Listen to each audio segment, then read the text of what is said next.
تو یہ بھی ایموشنل انٹیلیجنس کا بھی ایک بہت پیک کا واقعہ. تو باقی دیکھیں جنگوں میں جو اسٹریٹجیز ہیں وہ بھی لانگ ٹرم پرسپیکٹیو سامنے رکھتے ہوئے اسٹریٹجیز ہیں. اسی طرح ہجرت جو ایبیسینیا میں کرائی وہ بھی لانگ ٹرم پرسپیکٹیو سے رسول اللہ صلی اللہ علیہ وسلم کا ویژن نظر آ رہا ہے اس میں. اسی طرح جو مدینہ کی ہجرت ہے وہ بھی ویژن ہے, پورا ویژن ہے وغیرہ وغیرہ. تو یہ ایک ہوتا ہے. چوتھی کوالٹی جو ان اوپر والے لوگوں میں تھی, یہ اب میں ان کی آپ کو qualities, conflict management, disaster management, emotional intelligence, vision. تو اس کے علاوہ ایک اور کوالٹی جو ان دبنگ قسم کے لوگوں میں نظر آتی ہے جن کے میں نے نام لیے, وہ ہے پرو ایکٹیو اپروچ. پرو ایکٹیونیس جو ہے اسٹیون کووی نے اس کو نمبر 1 پہ رکھا ہے. 7 habits of highly successful people جو کتاب لکھی, دنیا کی one of the top selling کتاب ہے, ٹھیک ہے, 7 ہیبٹس آف. پرو ایکٹیونیس کیا ہے کہ تیاری پہلے سے ہو ہر کام کی, پرو ایکٹیو ہو بجائے کہ ری ایکٹیو ہو. تو ری ایکٹیو اپروچ میں بندہ جو ہے وہ بہت نقصان اٹھاتا ہے, پرو ایکٹیو اپروچ میں بندہ یہ ہے کہ کامیاب رہتا ہے. تو سب سے جو پرو ایکٹیو شخصیت گزری ہے وہ پروفٹ صلی اللہ علیہ وسلم کی شخصیت تھی. تو گورو نے اس میں بات کی ہوئی کہ ہر چیز کا بیک اپ موجود ہے, ہر چیز کی اسٹریٹجی ڈیزائنڈ ہے اور پلاننگ کے ساتھ کام چل رہا ہے, اور پرو ایکٹیو اپروچ سے مسائل کے حل نکالے جا رہے ہیں from a very pro active approach. ٹھیک ہے نا, اس سے پہلے کہ مسئلہ پیدا ہو اس کا پہلے ہی حل موجود ہے کہ اگر یہ پیدا ہو گیا تو اس کا حل میرے پاس موجود ہے. یہ لیڈر کی بہت بڑی خاص بات ہوتی ہے کہ جب کوئی ڈیزاسٹر ہو جائے, ٹھیک ہے نا, جب کوئی چیز کام کرنا چھوڑ دے تو وہ اتنا پرو ایکٹیو ہے کہ اس نے پہلے اس کا جو ہے وہ نکالا ہوا سولوشن. یہ بھی آپ کو نظر آئے گا پروفٹ صلی اللہ علیہ وسلم کی سیرہ میں انشاءاللہ. پھر ایک اور جو کوالٹی ان لوگوں کی ہوتی ہے وہ ہوتی ہے کہ magnificent H R skill, human resource management ان کی کمال کی ہوتی ہے. ان لوگوں کی, ان لوگوں کو کنٹرول کرنا آتا ہے, ان لوگوں کو مینیج کرنا آتا ہے, اور یہ بہت بڑا اسکل ہے. اسی لیے ہر نبی کو اللہ نے شیفرڈ ہی بنایا. اگر آپ دیکھ لیں آلموسٹ ہر نبی آ جا کے آپ کو ملے گا کہ وہ پہلے شیفرڈ ہوا کرتے تھے, کیونکہ جو بندہ بکریوں کو چرانا سیکھ لیتا ہے یا اونٹوں کو چرانا سیکھ لیتا ہے تو انسان اس کے لیے آسان ہے مینیج کرنا, کیونکہ یہ جو جانور ہیں ان میں ہر چیز آپ سیکھیں گے. میرا تو ایکسپیرینس نہیں, لیکن جتنا میں نے پڑھا ہے, کوئی اگر کسی کا ایکسپیرینس ہے وہ بہتر بتا سکتا ہے کہ بہت کچھ آپ سیکھتے ہیں ان کو مینیج کرتے ہوئے. انشاءاللہ وہ چیپٹر جب آئے گا کہ وائی انبیاء ور شیفرڈز, یہ میں پڑھاؤں گا, تو اس میں کافی زیادہ ریزن اسکالرز نے لکھی ہیں. تو ایچ آر کے سکلز بہت زبردست ہیں. نبی اکرم صلی اللہ علیہ وسلم کے ایچ آر کے سکل ان کے یہ نظر آتے ہیں کہ ہر بندے کا جو ٹیلنٹ تھا اسے وہ جاب دی. مصعب بن عمیر کو کیوں بھیجا؟ پہلا مشیر کون تھا؟ مصعب بن عمیر. کبھی سوچے اس پہ ان کو کیوں بھیجا مدینہ میں مصعب بن عمیر کو؟ اس کی کئی ریزن اسکالرز نے لکھی. ایک تو وہ بہت ماشاءاللہ کیرزمیٹک پرسنالٹی مصعب بن عمیر. دوسرا ہے کہ ان کا بڑا نام تھا مصعب بن عمیر کا, کہ ان کا پرفیوم بڑا مشہور تھا اور ان کے جوتے بہت مشہور تھے. لیکن یہ کہ اسلام میں آنے کے بعد وہ بڑے سمپل ہو گئے, یہ ایک الگ بات ہے, لیکن یہ کہ ان کی مشہوری ایک تھی. تیسرا یہ کہ وہ ینگ بلڈ تھے اور ان میں پیشن بہت زیادہ تھا مصعب بن عمیر میں. چوتھا یہ کہ وہ ایکسٹریملی ان کے نیگوشیٹو سکلز جو تھے مصعب بن عمیر کے, اور وہ اتنے ویل ورس تھے مصعب بن عمیر, اتنا خوبصورت بولتے تھے مصعب بن عمیر, کہ یہ سارے سکلز دیکھتے ہوئے پہلا جو مشیر مدینہ کی طرف بھیجا مصعب بن عمیر کو بھیجا. والا جعفر بن ابی طالب کو کیوں جو ہے وہ کہا کہ ڈیبیٹ کرو اگر وہاں کچھ ہوتا ہے کنگ نجاشی کے دربار میں؟ پتہ ہے کس کے ساتھ ڈیبیٹ کی تھی جعفر بن ابی طالب نے؟ قریش کا سب سے بڑا ڈیبیٹر, سب سے بڑا پولیٹیشین, دا جینیس آف قریش, عمر بن العاص, جو کہ بعد میں مسلمان ہو گئے تھے, بہت لیٹ ہوئے, لیکن یہ ایسے جینیس تھے کہ ان کے بارے میں مشہور تھا کہ آج تک ڈیبیٹ نہیں ہارے, آج تک ان کو مناظرے میں شکست ہی کوئی نہیں دے سکتا. لیکن جعفر بن طالب کے الفاظ میں اللہ نے ایسی برکت ڈالی, لیکن اس کے پیچھے رسول اللہ صلی اللہ علیہ وسلم H R control, H R manager, پتہ تھا انہیں کہ جعفر بن ابی طالب جو ہیں he is well versed, he can speak. اسی طرح ابو ہریرہ کا ٹیلنٹ کہ حدیث پڑھو, حدیث جمع کرو, وہ ڈھونڈ لیا کہ یہ ملٹری کا بندہ نہیں ہے, یہ جو ہے وہ والا بندہ ہے جس کو علم کا بہت شوق ہے, جو ایک انٹلیکچوئل ہے, جو ایک ایکیڈیمک ہے. اور دیکھیں وہ اپنے سکل میں کتنا گرو کیے ابو ہریرہ, کہ کئی بار فاقے آتے تھے اور ابو ہریرہ کے پاس پہننے کو کچھ نہیں ہوتا تھا, لیکن وہ جہاں رسول اللہ کچھ پڑھا رہے ہیں وہ پہنچ جاتے تھے, کچھ بھی چھوڑ کے پہنچے ہوتے تھے. اسی طرح خالد بن ولید کو ٹائٹل دے دیا سوارڈ آف اللہ. حضرت ابن عباس کو ریکگنائز کر لیا مفسر قرآن, ٹھیک ہے نا. ہاں اللہ کی طرف سے انہیں یہ بصیرت تھی، وزڈم تھا، اللہ کی طرف سے بھی ڈیزگنیٹڈ رولز تھے، لیکن یہ کہ ہمارے نبی کا اس میں بہت زبردست ایچ آر کا نالج نظر آ رہا ہے کہ knowing your team, knowing your people, knowing your family, knowing what is the talent of others. تو یہ کہ انسان ہاں کبھی کبھی غلط بھی ہو سکتا ہے کسی کا ٹیلنٹ ڈھونڈنے میں، بٹ یہ کہ جتنی اس کی کوشش ہو، جتنا وہ اینالائز کر سکے کرے اپنے لوگوں کو. اور لاسٹ جو ان میں کوالٹی نظر آ رہی وہ ہیومن ڈیولپمنٹ کی ہے. ایچ آر تو ہے نا مینیج کیسے کرتے ہیں آپ اپنے ہیومن ریسورس کو، لیکن جو ہیومن ڈیولپمنٹ ہے وہ ایک الگ فیلڈ ہے. کئی لوگ ایچ آر میں اچھے ہوتے ہیں لیکن ہیومن ڈیولپمنٹ میں پور ہوتے ہیں، ان کو ڈیولپ نہیں کرنے آتے اپنے بندے. رسول اللہ صلی اللہ علیہ وسلم نے جس طرح صحابہ کو ڈیولپ کیا ہے مشنز دے دے کے. اسامہ بن زید کا نام سنا آپ نے؟ حضرت اسامہ کو رسول اللہ صلی اللہ علیہ وسلم نے، ابھی وہ 17-18 سال کے تھے، تو ایک ایکسپیڈیشن پہ بھیجا کہ 17-18 سال کے بچے کو آپ کرسچنز کی طرف بھیج رہے ہو جو اتنے زیادہ ایڈوانس تھے، ان کی ویپنری اتنی ایڈوانس تھی. تو رسول اللہ صلی اللہ علیہ وسلم نے کہا کہ ان کو پنش کرنے کے لیے، کیونکہ وہ قبیلہ تھا نا غالباً جس نے وہ مسلمانوں کو کہا کہ جی ہماری طرف بھیجو کچھ قرآن سکھانے لے، اس کے بعد ٹریچری کر کے انہیں مار دیا. تو اللہ کے نبی کو شدید غم پہنچا تھا. بہرحال وہ ایکسپیڈیشن نہیں جا سکا، اور حضرت ابو بکر نے سب سے پہلا کام کیا کیا، کیونکہ وہ ٹرینڈ رسول اللہ کے تھے، انہیں پتا تھا کہ میں نے آتے ہی پہلا کام، انہوں نے کہا سب سے پہلے اسامہ تمہارا ایکسپیڈیشن جائے گا. پہلا کام تھا یہ آفس سنبھالتے ہی، یعنی محبت کی انتہا ابو بکر صدیق کی. تو حضرت عمر نے اور باقی صحابہ نے ذرا سائڈ پہ لے جا کے کہا کہ اسامہ ذرا ینگ ہے، آپ کسی اور کو بھیج دیں. تو ابو بکر صدیق نے حضرت عمر کی داڑھی پکڑ لی غصے سے اور کہا کہ may you lose your mother. یہ بہت غصے میں انہوں نے، یہ عربی ایک محاورہ ہے کہ may you lose your mother, are you challenging رسول اللہ ڈیسیجن، کیا تم مجھے رسول اللہ کے جو ہے وہ متعین کردہ شخص کے بارے میں کہہ رہے ہو کہ میں اس کو چینج کروں. تو حضرت عمر ایک دم کانپ گئے. یہ بھی دیکھیں نا صحابہ کے کنفلکٹس کیسے ریزولوٹ ہو جاتے تھے، کیونکہ ہر کنفلکٹ کا جو سلوشن تھا وہ اپنے نبی کے کال میں سمجھتے تھے اور وہ ہمیشہ قرآن سے لیتے تھے، تو اس لیے وہ چپ کر جاتے تھے، وہ آگے سے بحث ہی نہیں کرتے تھے. تو اس پہ وہ کانپ گئے، انہوں نے کہا کہ ہاں یہ بات تو میرے ذہن میں ہی نہیں تھی. تو اس لیے رسول اللہ صلی اللہ علیہ وسلم exactly knew how to grow his companions, اور اپرچونیٹیز انہیں کیسے دی جائیں اور انہیں ڈیولپ کیسے کیا جائے. ٹھیک ہے، یہ بھی ایک بہت بڑا سکل ہوتا ہے. تو بہرحال یہ سارے سکل ذہن میں رکھتے ہوئے اور اوپر کے جو میں نے گریٹ نیمز لیے ہیں یہ ذہن میں رکھتے ہوئے جب ہم سیرت پڑھیں گے تو واقعی آپ کہیں گے کہ رسول اللہ صلی اللہ علیہ وسلم جیسا تو کوئی بھی نہیں.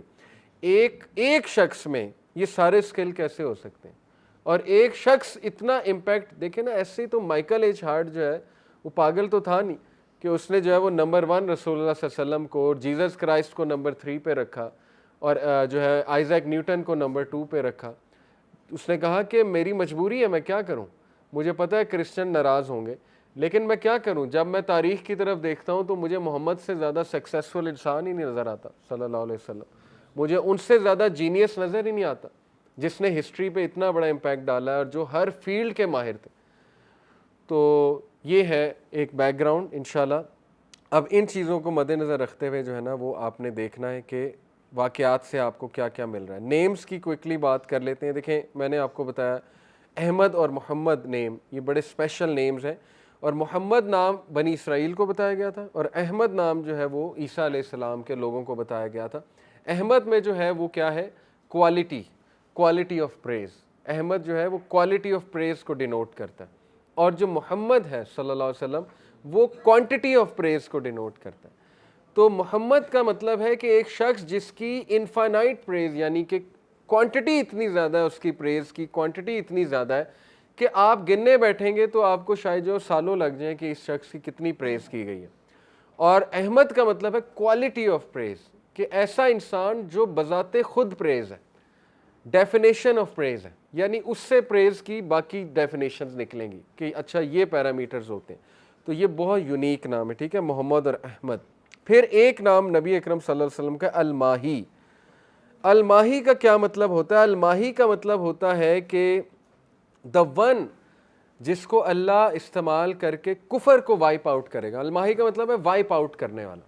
کس چیز کو وائپ آؤٹ کرنے والا؟ کفر کو، اندھیروں کو وائپ آؤٹ کرنے والا. یہ نبی صلی اللہ علیہ وسلم کا ایک نام ہے. اور جیسے اللہ کے نبی صلی اللہ علیہ وسلم نے کہا کہ تھرو می اللہ ول وائپ آؤٹ کفر.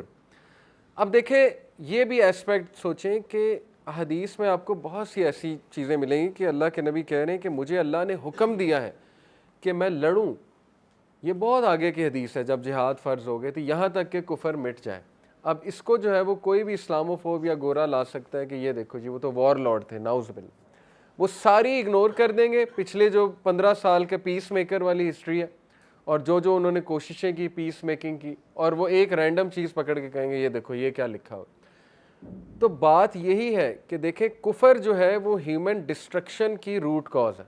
جو شرک اور کفر ہے وہ ہیومن ڈسٹرکشن کی روٹ کاز ہے. شیطان اپنی عبادت میں لگاتا ہے انسانوں کو, اور یہ سب سے بڑا کفر ہے, اور شیطان ہمارا نقصان کراتا ہے.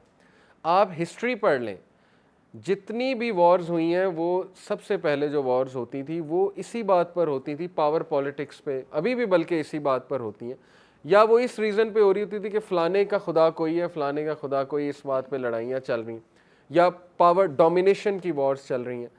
تو توحید سب کو یونائٹ کرتی ہے, ایک اللہ کی عبادت کرو, تم سب اللہ کے بندے ہو. اس لیے یاد رکھیں کہ کفر جو ہے یہ روٹ کاز ہے آف ایوری ایول, اور کفر انسانیت کی ڈسٹرکشن ہے. دیٹس وائی ہی از الماہی, کہ وہ مٹانے آیا کفر کو, اور کفر جب مٹ جائے گا تو ہیومنز میں یونٹی قائم ہو جائے گی. ہیومن بینگز جو ہیں وہ سیلف اس پہ فلفلمنٹ کی طرف جو ہے وہ آ جائیں گے. تو آپ دیکھیں کہ رسول اللہ صلی اللہ علیہ وسلم کے تھرو اللہ تعالیٰ نے صفحہ ہستی سے کفر اس طرح مٹایا, عرب لینڈ سے, عرب کے بعد پرشیا سے مٹایا, اس کے بعد عراق کے علاقے سے, اس کے بعد شام کے علاقے سے, اس کے بعد پورا ناردرن افریقہ کے بعد اسپین. یعنی اس لیول پہ کفر مٹا ہے. اور الحمدللہ آج ہم مسلمان کیوں ہیں؟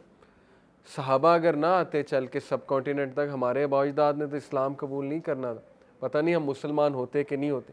تو ہی از الماہی. الحاشر, الحاشر ان کا ایک نام ہے. الحاشر کا مطلب ہے کہ وہ انسان کہ جس کو سب سے پہلے جو ہے وہ کھڑا کیا جائے گا قیامت والے دن, یعنی زندگی جب دی جائے گی. تو human beings will be resurrected at the feet of رسول اللہ صلی اللہ علیہ وسلم. سب سے پہلے حدیث میں آتا ہے نا کہ رسول اللہ نے خود کہا کہ جب اللہ دوسرا سور پھونکا جائے گا تو ظاہر ہے دوسرے سور پہ آپ کو پتہ ہے نا لوگ ریز ہو جائیں گے.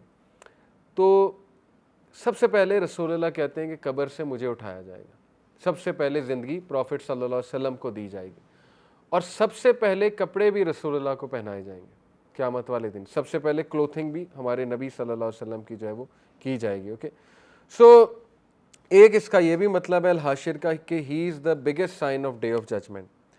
اور بگیسٹ سائن سے مراد ہے کہ دیکھیں نا, نبی صلی اللہ علیہ وسلم نے کہا کہ میرا آنا اٹ سیلف قیامت کی ایک بہت بڑی نشانی ہے, کیونکہ اس کے بعد ظاہر ہے وہ پرپز ختم ہو گیا نا, تمام انبیاء آ گئے, آخری نبی بھی آ گیا, میسج چلا گیا, اب بس یہ کہ انتظار کرو, لیکن یہ کہ ان کے مطابق جو ہے وہ زندگی گزارو. پھر جو ہے وہ رسول اللہ صلی اللہ علیہ وسلم کا ایک نام ہے العاقب. العاقب کا مطلب ہوتا ہے the successor. The successor in what sense, یا اس کا مطلب ہے the one who cuts off, یا اس کا مطلب ہے the one who is at the and.